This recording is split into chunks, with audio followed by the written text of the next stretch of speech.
The following is a special presentation of Tony Kurre Radio with Dr. Alex Heublein and Dr. Josh Klapow. This is Adapt or Perish. Welcome to Adapt or Perish. Along with Dr. Alex Heublein, president of Adaptigent, I'm Dr. Josh Klapow. Today we're talking about the pain of technological complexity. And Alex, I remember particularly with my technology company, we always had this battle between front-end user experience and the back end that was driving it. And one of the things we said was it doesn't really matter how complex the back end is as long as the front end is accessible, and that the user experience couldn't be all over the place because then it didn't do any good. And so really balancing that complexity and finding that balance between the two. What are your thoughts about that with regard to Adaptigent and what you've seen in the marketplace? Yeah, I mean, it's an interesting topic, right? When you start looking at complexity, I mean, we have a saying at my company that complexity is the enemy of innovation. And, when you look at, and I think it goes beyond just businesses. I mean, when you look at what's happened over the last, let's say 40 or 50 years, I mean, the world has gotten a lot more complicated, right? I mean, everything is complex compared to what it was, 30, 40, 50 years ago. And, and I think part of that is just that, the human race has grown so much, right? I was looking at a statistic the other day that said that when I was born about 50 years ago, the world had about half the population it has today. And so, you've seen this amazing population growth. We've had great technological growth, but it's introduced a lot of complexity into our society that's hard to get around sometimes. I mean, just take something like doing your taxes. Yeah. I mean, 50 years ago or even 30 years ago, everybody got the forms from the IRS and you'd scroll in, all the deductions, and you had these little worksheets you filled out and everything else. And I suppose you can still do that. But I mean, my wife owns a small business, and we went to do our taxes last year, and we got the little forms and everything out. We were like, you know what? There's no way we're going to be able to figure this thing out. And we're fairly smart people, right? So, you look at just doing your taxes is something that's gotten amazingly complex. And so, as a result, you've seen businesses get more complex. You've seen government entities get more complex. You've seen state and local organizations get more complex, education. So we see this idea that complexity is increasing and it keeps going up and up and up and up and up. And so, the question sort of comes down to, well, how do I deal with that complexity? And, I read a book when I was, I guess I was in college when I read it. And it was a really fascinating book. It came out in, I think, the late 80s. And it was written by an anthropologist. And his name was Joseph Tainter. And it's called The Collapse of Complex Societies. And what he did was he went back and looked at all the societies over human history that have collapsed. The Romans, the Phoenicians, the Mayans. And, he went back and did a lot of study on this. And he came to a really interesting conclusion. And his conclusion was that complexity is what caused these civilizations to collapse. They couldn't deal with the complexity that they had created, right? So you take the Romans, they expanded this empire. It got really, really complicated, but they didn't have the tools to manage it effectively. And so his hypothesis was, look, you have to invest in things to deal with the complexities of society. And businesses have to do the same thing, right? When you're a very small business, you don't have to have a lot of bureaucracy. You don't have to have a lot of processes and procedures and policies and so on and so forth. But as you get bigger and bigger, you do need those things just to run your business or to run a government or whatever it happens to be. And so his hypothesis was that, the minute a society invests $1 to deal with complexity and they don't get at least $1 back on their investment, these societies collapse, and it happens really, really fast, right? At least relative to how long that civilization or that society had been in place. And so, I think we're starting to see some of that happen in the world. The world's getting more complex, and, we've got to do something about it. We've got to be able to go out there and deal with complex organization structures. We've got to be able to deal with complex technology. integrate it all together so that it's relatively straightforward to use. And so I think this is a battle around complexity that we see, again, not just in businesses, but across the board, everywhere you look, and I've worked for a lot of big companies, as well as small companies. At Adaptigent, we're a relatively small software company, but I've worked for a lot of really big IT companies. And, what we found, or at least what I found, was that, you go into these big companies and they have a process and a procedure and a policy and a rule for almost everything. And you need those processes and policies and bureaucracy's kind of turned into a bad word over the last few decades, but you need some level of bureaucracy to manage all of that complexity, to run your business in sort of what I'll call a steady state environment.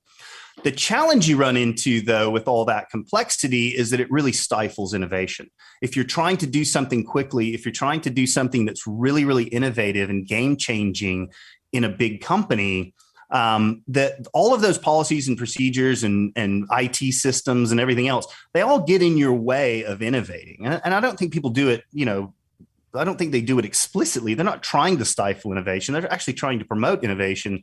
But a lot of businesses don't realize that, hey, you know what, you've got to kind of let those innovations happen, and you've got to do it in a way where they're not just crushed by all the weight of this bureaucracy and this complexity that's needed to run the sort of steady state business. So let me ask you a question, because as you've been talking, you're using complexity. You're describing complexity as a negative thing, or potentially a negative thing. And that, we have to overcome it. We have to manage it. We have to, like you said, we have to get an ROI. If we put $1 in to manage it, we got to get more than $1 out.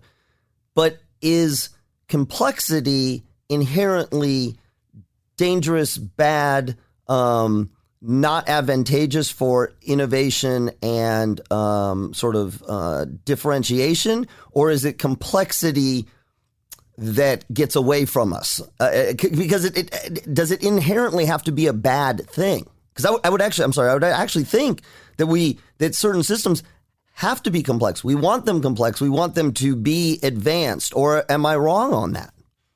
No. Look, I think you're right. I don't think there's anything wrong or bad or negative about complexity.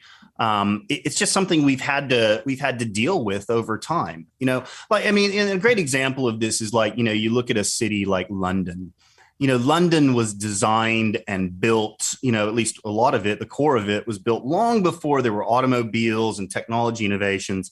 And so, the city is relatively complicated. They've had to build, the underground stations to move people around, so on and so forth. So I think I think complexity is just a natural result of trying to scale things in a lot of cases, right? I mean, think about it. Every time I go to a big city like Tokyo or London or New York, the first thing that strikes me is, how the heck do they feed all of these people?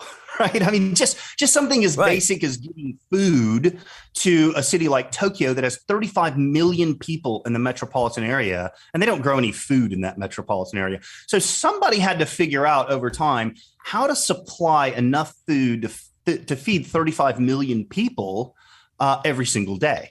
And it's just a staggering level of complexity. So we had to come up with systems for doing that, right? We had to come up with laws and regulations and supply chains and so on and so forth to make that happen. So I don't think there's necessarily anything wrong with complexity. I think the challenge you run into is that when you're trying to, the complexity we've designed into a lot of these systems was designed to run them efficiently, but it wasn't designed to promote a lot of innovation. And so a lot of times that complexity and our responses to that complexity get in the way of us actually being able to go out and do new and groundbreaking things. And so I think, that's the big challenge that you run into with complexity. It's not that it's bad in and of itself. And our responses to complexity, some of them are great. We couldn't get by without the responses that we've had to complexity and the systems and processes and everything we've put into place. It's just that they end up slowing down innovation. And that's a big challenge because the world is changing faster and faster. You've got to be able to innovate faster and faster to keep pace with what's going on in the market or what's going on in the world. So, all right, so let's talk some examples, because I keep thinking as you're speaking, all right, well, if I'm going to create this amazing idea, I'm going to innovate. Just going to come up with something that's just mind blowing. Well, even to your example, we've got to feed 1 million people in a small, tight quarters. How are we going to do that? So I can sit here and come up with lots of creative ideas, but to actually implement that, to get the logistics there, to have the operations, et cetera, there's got to be some complexity there to make that happen. But when we're talking about technology, how do we use technological solutions to either, I guess, avoid complexity, or if we've gotten ourselves into a complex situation, again, you use bureaucracies as a great one, companies that have been around for a long time and they've built layers and layers and layers. How do we use technology to get us out of that situation so that we can still have the creative ideas and not be slowed down? Yeah, and that's really the $64,000 question, isn't it? Right? Yeah. What do we do about it? Right? How do we deal with the complexity, and how do we use the technologies that we've developed and emerging technologies to go do that? And I think you mentioned supply chain. I mean, we're obviously in the United States going through a huge supply chain crisis, and I think it's not just the U.S., it's across the world, right? And so, we built up this very, very complex, interdependent supply chain, right, where it's very, very global, and just getting goods from one point A to point B is complex. So we came up with a lot of technology solutions to be able to do that. We do things like collaborative forecasting and replenishment, where buyers and suppliers actually work together to say, look, I think I'm going to need this many of these things. Can you supply me with those? And they go, yeah, we can supply you with those. And those drive all of the automation in the factories and how much they need to produce. So I think we've been able to use technology to overcome complexity quite effectively. The trick is making sure that you do it intelligently, right? Because now we've seen what happens when the supply chain starts to break down, right? There are huge issues there, and they're going to take some time to resolve. Now, I think we'll get through them, of course, but you can see that there are some disadvantages to having such a complex supply chain and the technology behind it. So I think one of the things that we've really focused on at my company is this idea, and one of the ways of dealing with it is kind of goes back to your earlier example around the front end and the back end, right? One of the ways of dealing with complexity is not just to try to remove the complexity, but it's really to go out and make the complex look and act simple. Yes. Yes. Right. So that's one of the real keys, right? If I can make it look simple and act simple and make it really accessible to people, then the complexity on the back end, so to speak, isn't so important to me. So I'll give you a real world example of that. The company that I work for, Adaptigent, our mission in life is to take IT systems, these sort of older legacy mainframe based IT systems, and make them look and act simple to the rest of the world. Okay. Because, these systems were developed over, some of these programs that run things today, like your credit card transactions and your bank balance and your accounts. You wouldn't believe how much of that stuff still runs on mainframe technology. And it's great technology. It's really reliable. It can process billions of transactions a day, so on and so forth, very secure. But the problem is a lot of these programs were written 30, 40, 50 years ago, right? Really back before we kind of knew what we were doing. And so a lot of businesses depend on this older technology for good reasons. But now they're trying to deal with this idea that this has gotten complex, right? If I've been in business for, let's say, 50 years, I've got one of everything in my IT stack, right? I've got just about every generation of technology that's ever existed, and it's really complicated, right?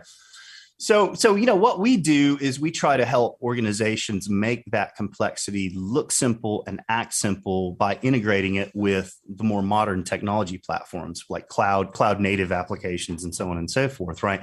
So I think that's one strategy that's been very effective for us and for our customers, is being able to make it look simple, act simple, at least to the users. And what that gives organizations time to do is actually then go back and say, okay, how are we going to consolidate some of this stuff? How are we going to reduce the amount of complexity? And to the people that are using the technology, they don't really know any different, right? If I decide to make some changes on that back end, I can shield the people that are using the technology and using the data and using the transactional systems.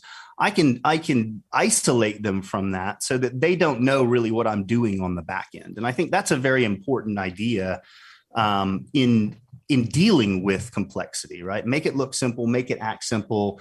And then, at the end of the day, it is simple to most of the people that use it. So take me down two roads.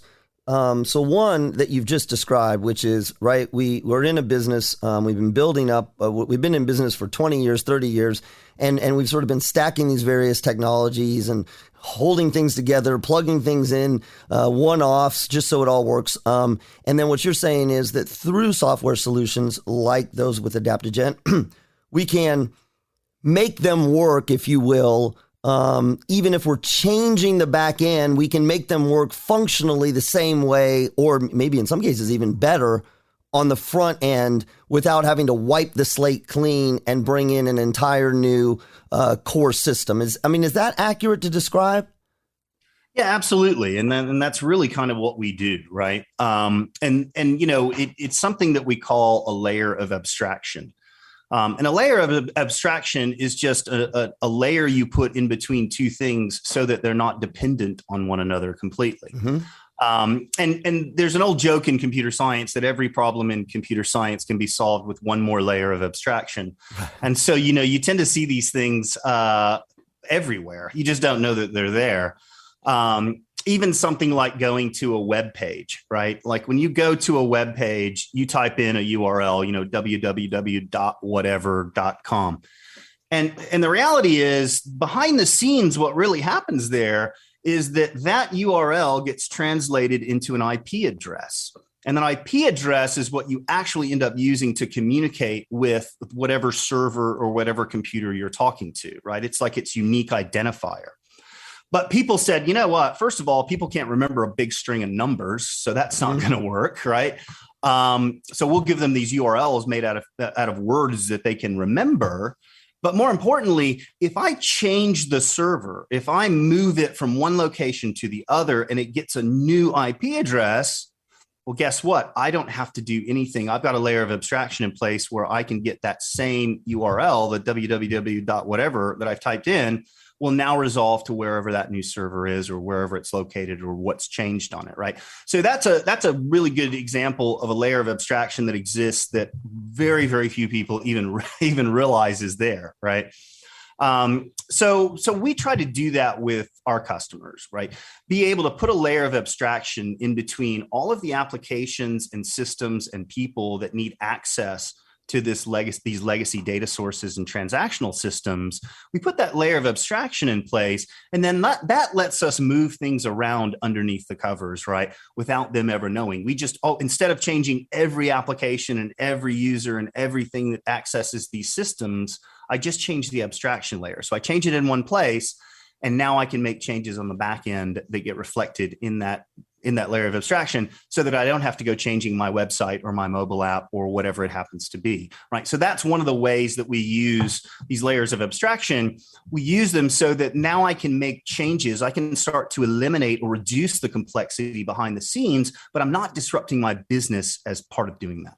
So are there situations, though, where, and because you hear this a lot, where you have to come in and change? In other words, that you can't just layer in abstraction in order to, whether it's to modernize, or maybe the business has a couple of ideas about where they want to go, whether they're pivoting in business practices or they're just adding in functionality. Is there ever a situation where you come in and you're essentially having to say, yes, we can do layers of abstraction, but there need to be some core changes, or is this essentially limitless in this approach? Because you see frequently companies will go in when they got legacy systems and they bring everything in, they change everything, right? They get the whole new enterprise sort of cores changed.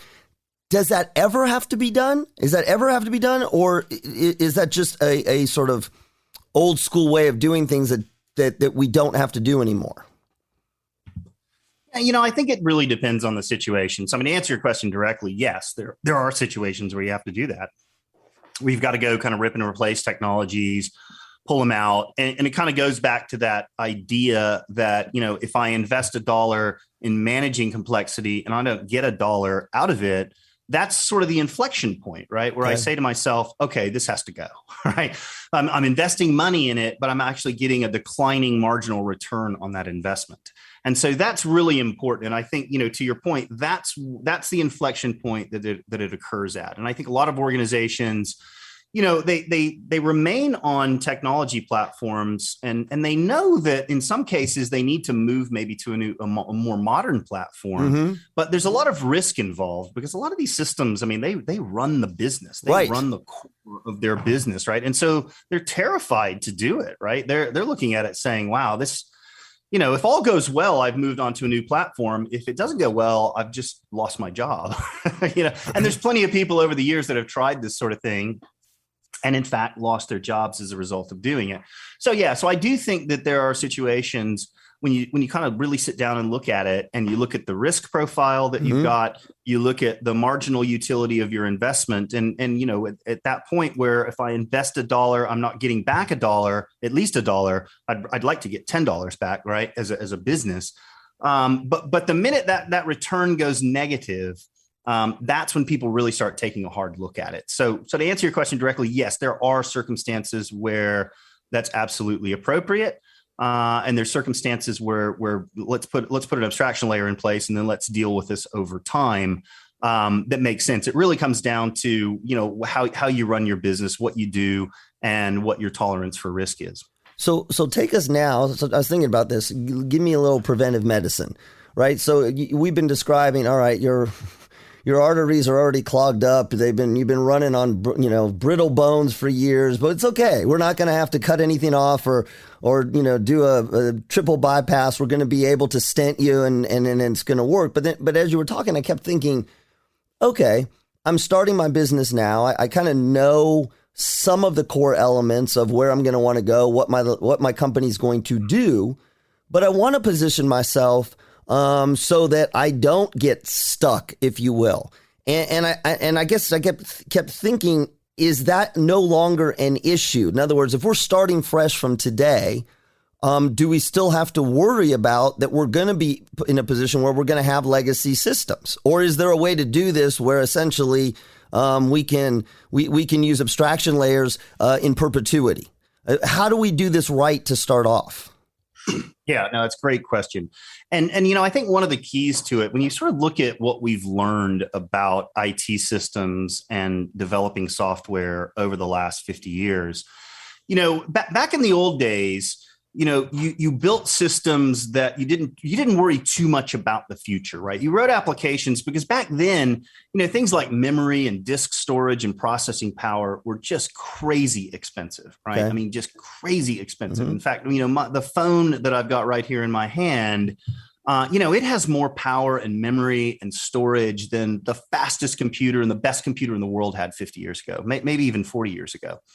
So back then you made design decisions about what you did based on available resources. Now, as technology has expanded and Moore's law has really kicked in, and we see this sort of doubling of processing power every couple of years and the doubling of the amount of memory and storage and everything else, we eventually got to a point where we said, well, we're not nearly as resource constrained. So maybe we should start making some better decisions given that those resource constraints aren't there anymore.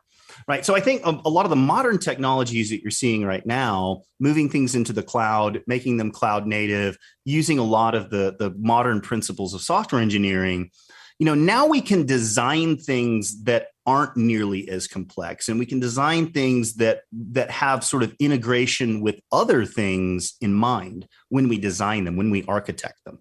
So I think that's one of the big things that we have to focus on, is making sure that we design software and we design applications so that not only are they easily adaptable and flexible, but that they also don't introduce a newer level of complexity that just makes the whole problem even worse. And so I think we've really started to see that in the last 10 or 15 years. There's been a big push towards moving from, for instance, back in the old days, we had very tight, what's known as tight coupling between applications, which meant these applications were very tightly bound to one another. And we did it for efficiency reasons. But as those constraints went away, we started saying, you know what, let's make these interfaces much more loosely coupled so that I can change one and I don't have to go changing the other necessarily. So kind of going back to that abstraction layer concept. So I think as we've evolved in technology, we've evolved in the software space, we've implemented a lot of new principles and ideas and architectural paradigms that have allowed us to start to reduce some of that complexity and hopefully eliminate some of that complexity going forward. I don't think we'll ever eliminate it altogether. The world keeps getting more complex, but I think we are making some really good inroads in making sure that we try to take complexity into account when we design things going forward versus in the past, we just didn't have that luxury. So let me throw you this last kind of question, this idea about kind of going all the way back to what we were talking about in the beginning.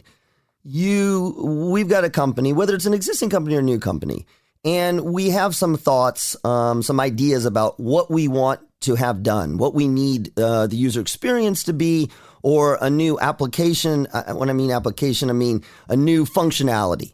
And in the past, the way you've described it has been, okay, well, you can only do X, Y, and Z because the technology doesn't really allow you to do much more. It feels like we're at the point where the functionality should be the driving, the business requirement should be the driving force, because whether it's through complexity mitigation or even just the design, you can do almost anything. I know that's a little strong of a word, but that we shouldn't get bogged down in the complexity piece, but really we're in a position now to be thinking about what is the functionality that we need, even, and this is where my question is, even if we've got legacy systems. So if I'm a business, got legacy systems, I want to do something different, I don't want to, rip it out and replace. Are we at that point where most of the things that we want to do in terms of our pivots can be done with software abstraction or a software adaptation? Yeah, I think we're getting there. I mean, there's been a really big push over the last, let's call it 15 or 20 years to move in that direction. And, when you talk about this idea of functionality that the business is really driving, because most of what we do in software engineering is things for, to solve business problems at the end of the day. And so, when you look at solving those business problems, in the past, we've had the business says, I want to go do this. And the technology guys come to the table and they go, that's fantastic that you want to do that. Here's what we can actually do. And you sort of negotiate to somewhere in the middle. So I think you're right. We've gotten to the point where we can build systems very, very rapidly today that implement the needs of the business in a way that doesn't add a lot of complexity to it and really gets you what you want, right? And so we've seen a big jump just in the last 5 or 10 years towards what they call no-code or low-code platforms. So instead of having to hire an army of programmers to do things, I go out and use tools that allow, still technical people, but not necessarily programmers, to go build some very sophisticated applications without having to write a lot of code in the process. And that's one way that we're seeing the response in the marketplace is saying, I don't want any more complexity. I want to be able to do this with, visual drag and drop, no code tools. And that's really the direction that we at Adaptigent have gone down. We have an integration platform that is truly, it's no code, it's drag and drop, it's a visual interface. And so not only does that help us, be able to translate business problems into technology solutions more easily, but it also lets us achieve a much higher degree of what I call business IT alignment, where the business and the IT are on the same page. And believe me, in the past, they haven't always been, right? So yes, I think we are on the cusp of really making some great strides and great progress in implementing that business functionality without adding massive complexity to an already complex system.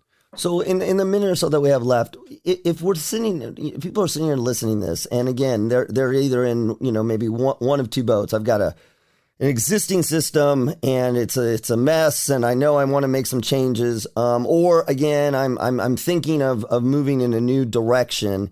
What is your take home message about this idea of complexity.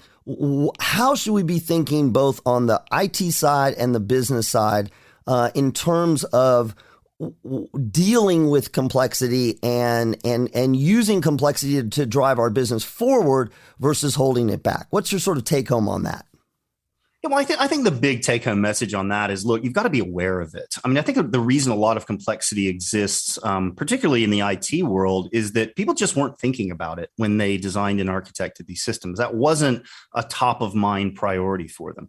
So I think the real key is to make sure you're cognizant of this level of complexity and that you make good decisions architecturally and from a design standpoint, so you don't end up painting yourself into yet another corner of complexity, right? Be aware of it and then try to use technology to combat the problem. Again, this idea of not writing code, the idea has been around for a long time, but we finally now have the tooling that lets us accomplish a lot of those things and achieve some of the goals we set out to do that. So, be aware of the complexity, design things to be as simple as possible that still get the job done, and then use technology tools to be able to mitigate some of that complexity going forward and make the systems overall easier to maintain, easier to change, easier to build in the first place. That's great advice. It's great advice. Well, unfortunately, we are out of time, but that's okay. Thank you, everyone, for joining us today on Adapt or Perish.